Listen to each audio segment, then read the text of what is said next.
당신은 혹시 깊이 잠들어 있는데 갑자기 종아리가 딱딱하게 굳어버려서 너무 아파서 한밤중에 벌떡 일어난 적이 있나요?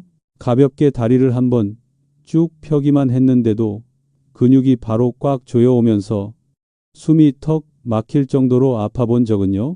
아니면 아침에 눈을 떴는데 마치 밤새 산을 오른 것처럼 종아리가 은근히 욱신거리고 아픈데도 정작 전날 아무 무거운 일도 하지 않았던 적이 있나요? 만약 이런 경험들이 익숙하게 느껴진다면 어쩌면 당신의 다리가 보내는 경고 신호를 놓치고 있었을지도 모릅니다. 많은 사람들은 이런 증상을 그냥 나이 들어서 그런가 보다라고 생각하지만 제발 조심해야 합니다. 밤에 오는 쥐는 우리가 생각하는 것만큼 단순하지 않습니다.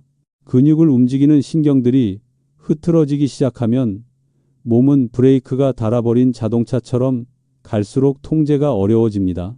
더 무서운 건 단순한 쥐라고 생각했던 증상이 사실은 다리 혈관 문제의 초기가 되는 경우도 있다는 점입니다. 심하면 이후의 움직임 자체에 영향을 줄 수도 있습니다.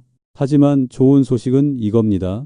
원인을 제대로 알고 올바르게 대처하기만 하면 밤마다 찾아오는 그 공포에서 완전히 벗어날 수 있습니다.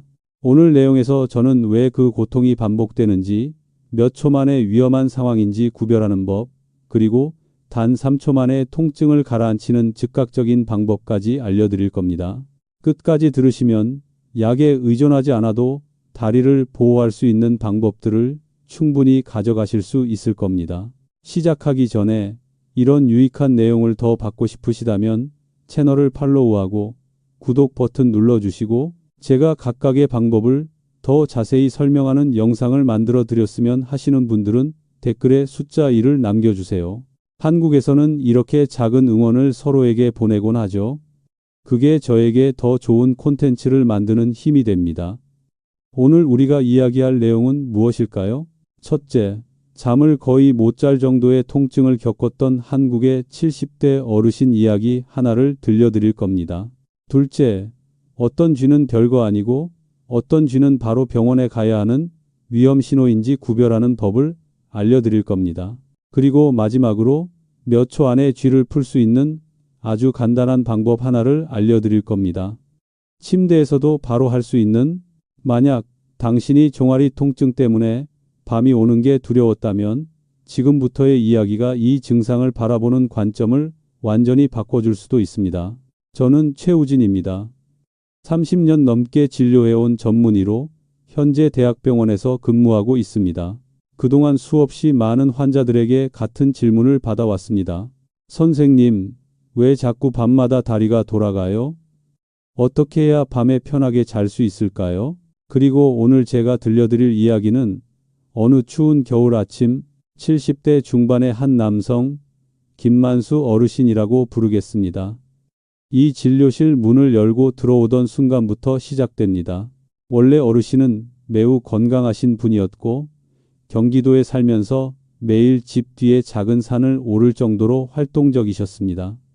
가족들도 그런 체력에 늘 자랑스러워했죠. 하지만 그날 들어오신 모습은 완전히 달랐습니다. 지친 얼굴, 검게 변한 눈밑, 살짝 굽은 허리, 바람만 불어도 넘어질 것 같은 무거운 발걸음, 딱 보기만 해도 잠을 제대로 못 잤다는 게 느껴졌지만 이렇게까지 심한 줄은 몰랐습니다. 선생님, 저는 밤이 너무 무섭습니다. 어르신은 쉰 목소리로 이렇게 말했습니다. 조금만 누우면 종아리가 안에서 누가 세게 잡아당기는 것처럼 꽉 조여요. 너무 아파서 벌떡 일어나는데 서 있어도 안 되고 앉아 있어도 안 돼요. 거의 2달 동안 단 한 번도 제대로 잠든 적이 없습니다. 어떤 밤은 너무 아파서 식은땀이 비 오듯 나고 종아리를 안고 거의 1시간을 버텨야 간신히 가라앉았다고도 하셨습니다. 아내분도 남편이 걱정돼 함께 잠을 못 자고 두 분 모두 완전히 지쳐 있었습니다. 제가 혹시 시도해 본 게 있는지 여쭤보자 어르신은 이렇게 말씀하셨습니다. TV에서 마그네슘 부족이라길래 3가지를 사서 먹어봤어요. 밤에 너무 아프면 집사람한테 힘껏 종아리를 주물러 달라고도 했는데 주물러 줄수록 더 아파지더라고요. 이 말을 듣는 순간 저는 걱정이 되기 시작했습니다. 한국의 많은 어르신들이 정말 똑같이 하십니다. 마그네슘만 먹으면 낫는 줄 알고 아프니까 더 세게 주무르면 된다고 생각합니다. 하지만 실제로는 오히려 증상을 악화시키는 경우가 많습니다. 저는 바로 다리 상태를 확인했습니다.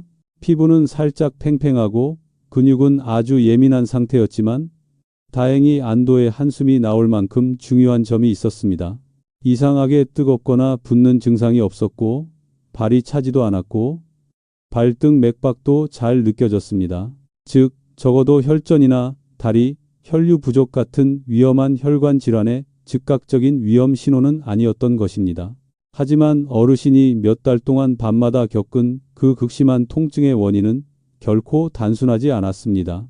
어르신은 이미 몸이 보내던 경고를 오래전부터 받고 있었지만 그것을 나이 든 사람들에게 흔한 증상 정도로 치부하며 지나쳐버렸던 것입니다. 그날 어르신의 이야기를 모두 들은 뒤 저는 반드시 아주 분명하게 설명해야겠다고 생각했습니다. 어르신뿐 아니라 지금 이 영상을 보고 있는 여러분 모두에게도요. 저는 어르신을 바라보며 이렇게 말했습니다. 어르신, 다리가 보내는 신호를 무시하시면 안 됩니다. 이건 단순한 쥐가 아닐 수도 있습니다. 낯선 여룩적해.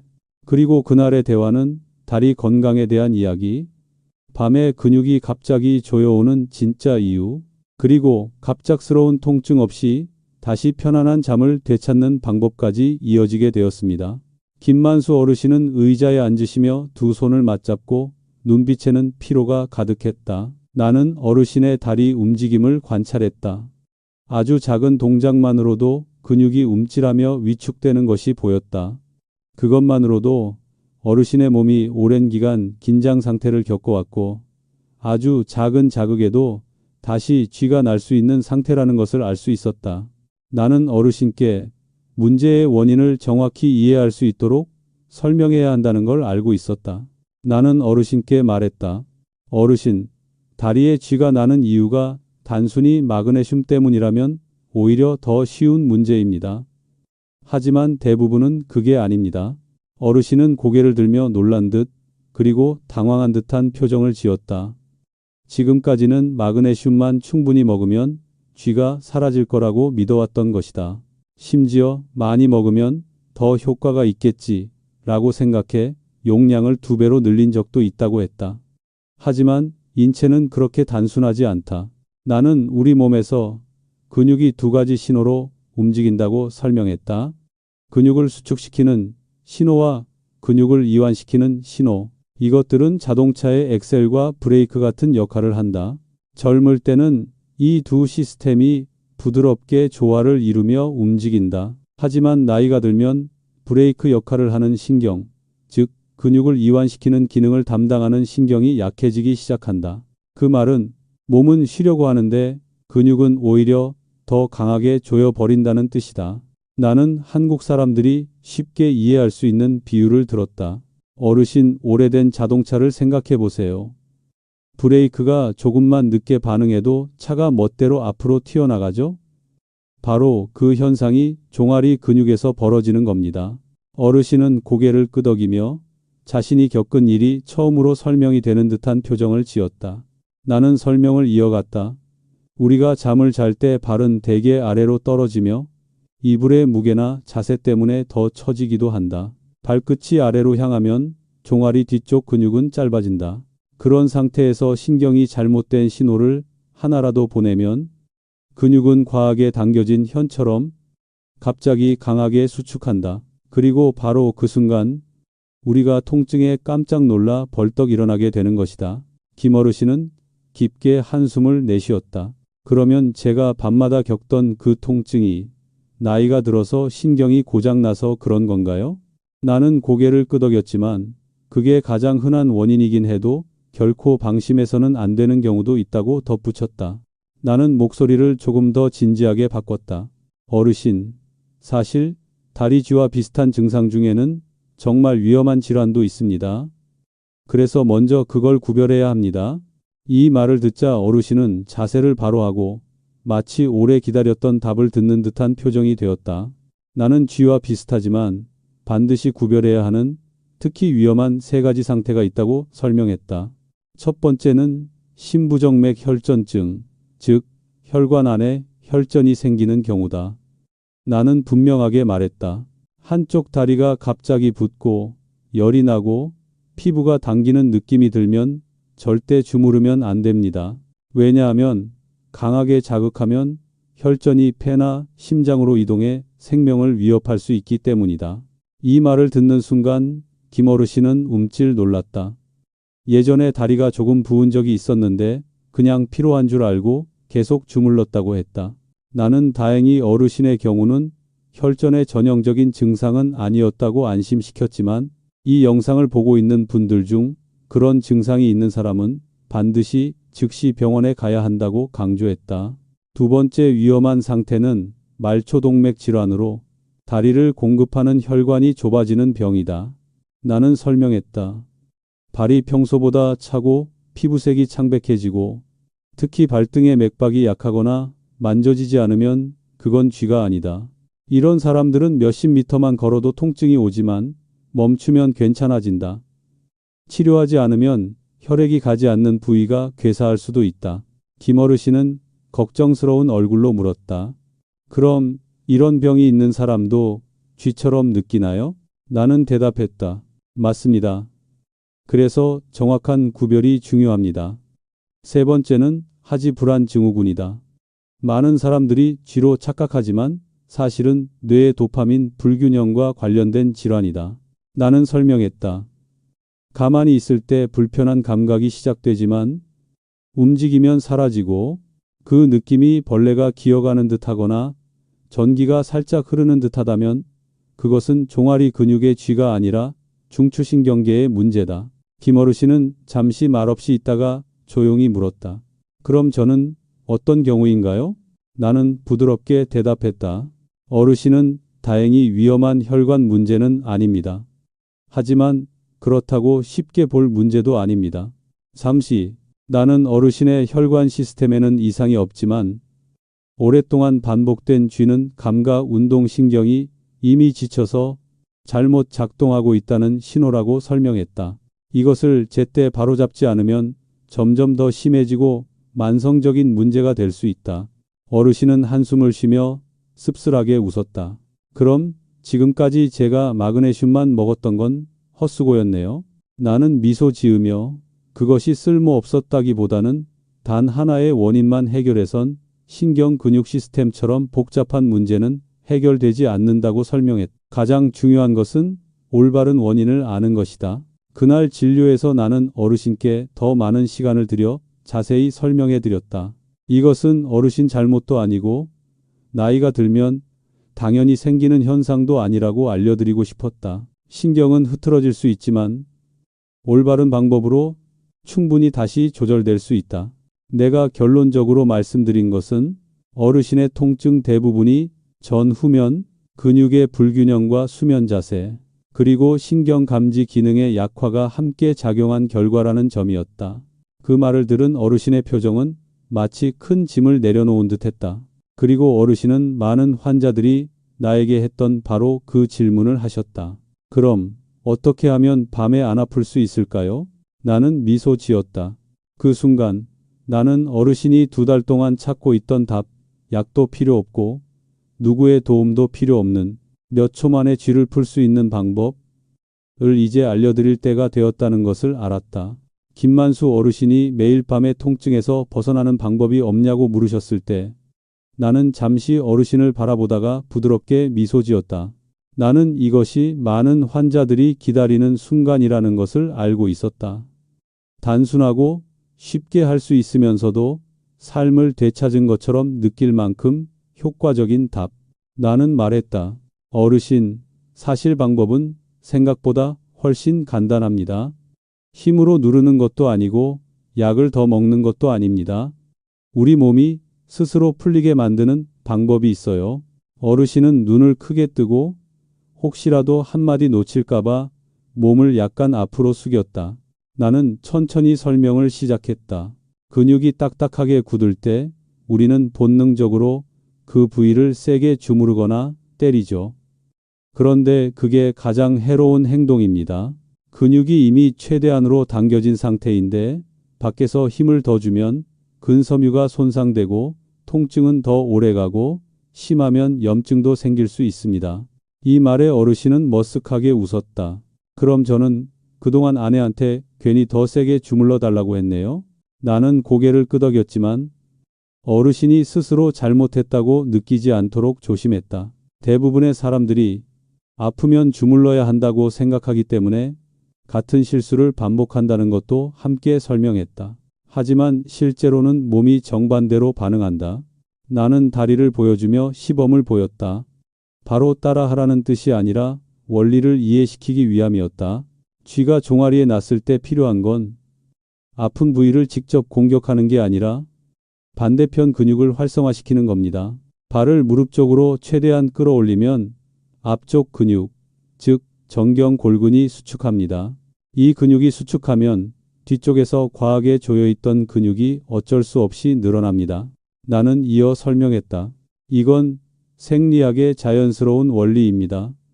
한쪽 근육이 수축하면 반대편 근육은 자동으로 이완됩니다. 김어르신은 발을 살짝 들어 올려 보았지만 표정이 약간 찡그려진 걸 보니 정확히 하고 있는지 헷갈리는 듯 했다. 나는 어르신의 발목을 잡고 자세를 살짝 잡아주며 말했다. 어르신, 이렇게요. 발가락을 몸쪽으로 최대한 당기시는 겁니다. 숨을 잠깐 멈추고 몇 초만 유지하세요. 어르신이 그대로 따라하자 단 2초 만에 약간 긴장되어 있던 종아리 근육이 확 풀렸다. 어르신은 눈을 동그랗게 뜨며 말했다. 벌써 이렇게 풀리나요? 진짜 신기하네요. 나는 웃으며 말했다. 그렇죠. 이게 바로 우리 몸의 상호 억제라는 원리입니다. 힘으로 억지로 푸는 게 아니라 뇌가 스스로 이제 힘을 빼야겠구나 하고 판단하게 만드는 겁니다. 나는 덧붙였다. 복부가 나오거나 몸이 뻣뻣해서 직접 발을 잡기 힘든 사람은 작은 목도리를 발바닥에 걸고 자신 쪽으로 당기면 된다. 아니면 벽에 발끝을 대고 살짝 밀어도 된다.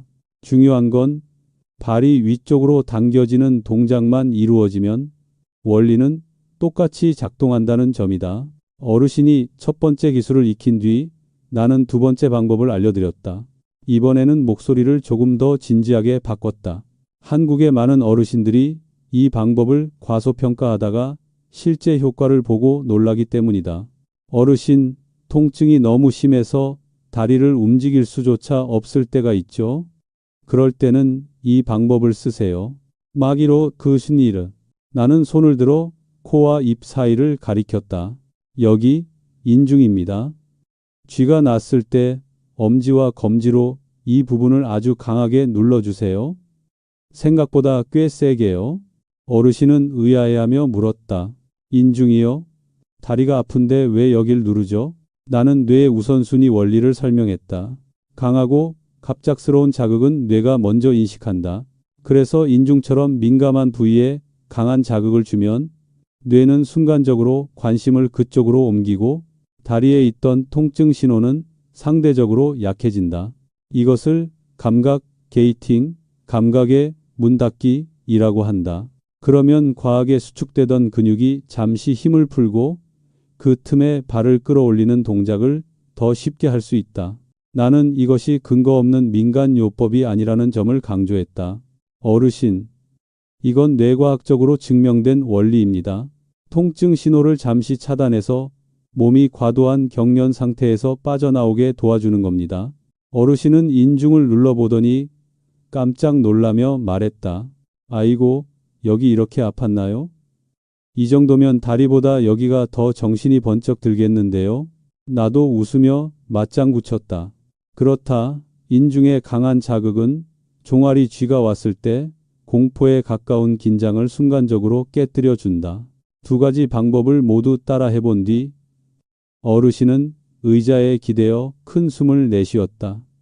마치 고통의 짐을 내려놓은 사람처럼. 선생님, 이 두 가지를 진작 알았으면 제가 그렇게 많은 밤을 새지 않았을 텐데요.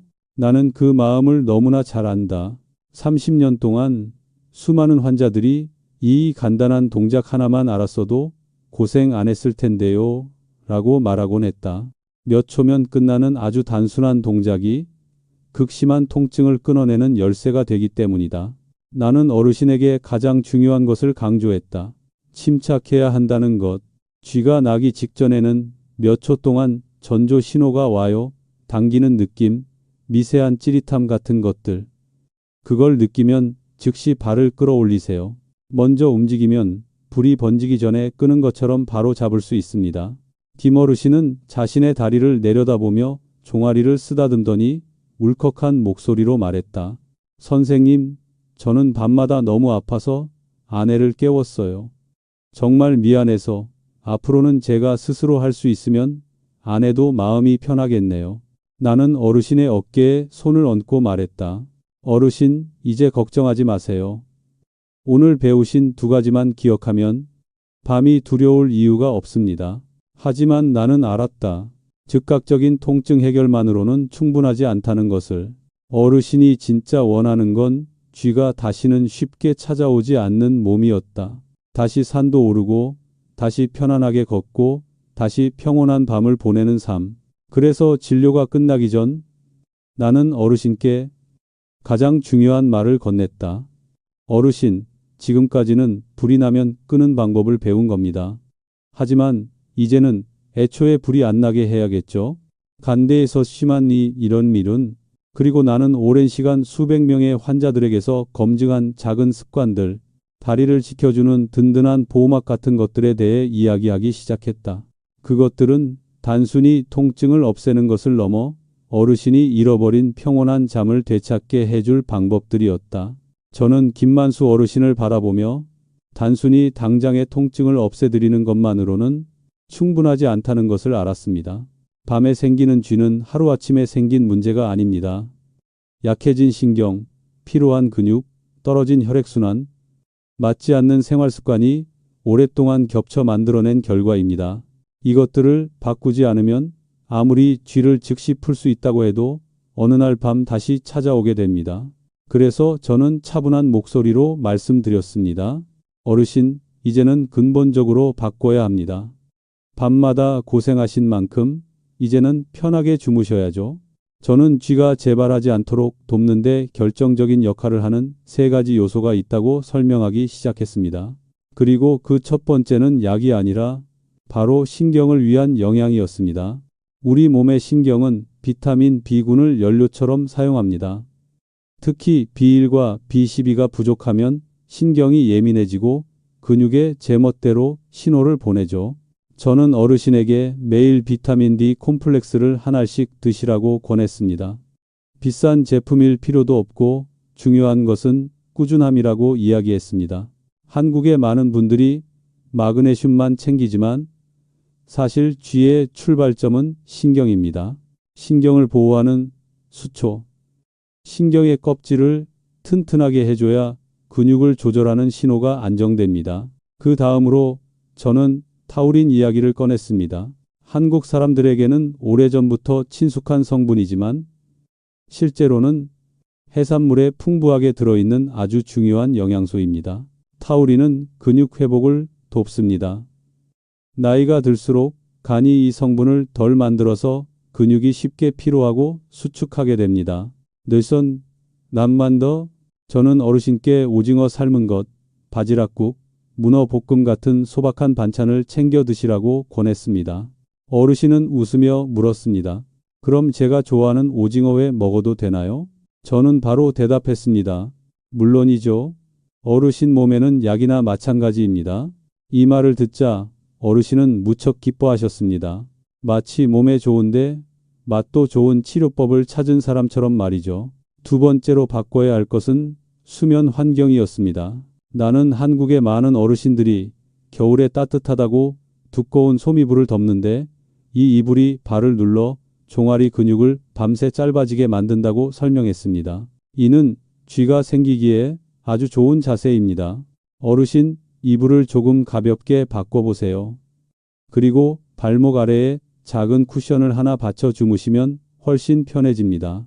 어르신은 잠시 생각하시더니 자신이 10년 넘게 같은 두꺼운 이불을 쓰고 있다고 말씀하셨습니다. 저는 미소를 지었습니다. 그 작은 변화 하나만으로도 어르신의 상태는 크게 좋아질 수 있기 때문입니다. 세 번째는 일상 속 습관이었습니다. 나는 많은 환자들에게 적용해온 간단한 루틴을 알려드렸습니다. 아침에는 일어나자마자 바로 일어서지 말고 누운 상태에서 발을 몸쪽으로 10번 당겨 근육과 신경을 깨우기. 오후에는 가볍게 햇볕 아래 산책하며 비타민 D를 만들어 신경 기능을 안정시키기. 밤에는 자기 전 따뜻한 물에 15분 정도 발을 담가 혈관을 열고 순환을 돕기. 어르신은 한마디도 놓치지 않으려는 듯 조용히 듣고 있다가 고개를 끄덕이셨습니다. 이 정도는 제가 충분히 할 수 있겠네요. 어렵지도 않고요. 나는 웃으며 대답했습니다. 어르신, 몸은 우리가 생각하는 것보다 훨씬 단순합니다. 편하게 해주면 편해지고 무리하게 하면 바로 신호를 보내죠. 그날의 진료는 어르신의 한결 가벼워진 표정 속에서 마무리되었습니다.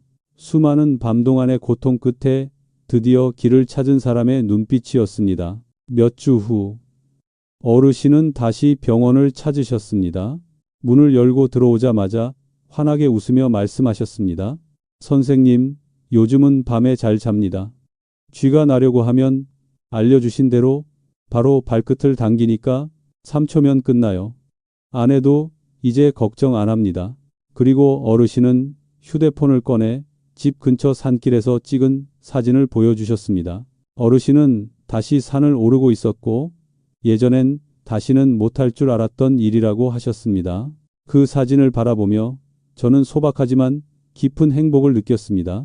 특별한 치료 때문이 아니라 작은 변화들이 한 사람의 삶을 회복시킨 결과였기 때문입니다. 그 사실이 제가 이 일을 계속하는 이유이기도 합니다. 이 이야기를 듣고 있는 여러분께도 말씀드리고 싶습니다. 쥐 때문에 밤이 두렵다면 그것을 운명처럼 받아들이지 않으셔도 됩니다.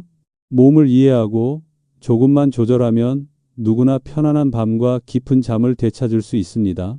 끝까지 들어주셔서 감사합니다. 오늘 이야기가 여러분 마음을 조금이라도 가볍게 해주고 몸을 더 잘 이해하는 데 도움이 되었다면 팔로우와 구독을 눌러주세요.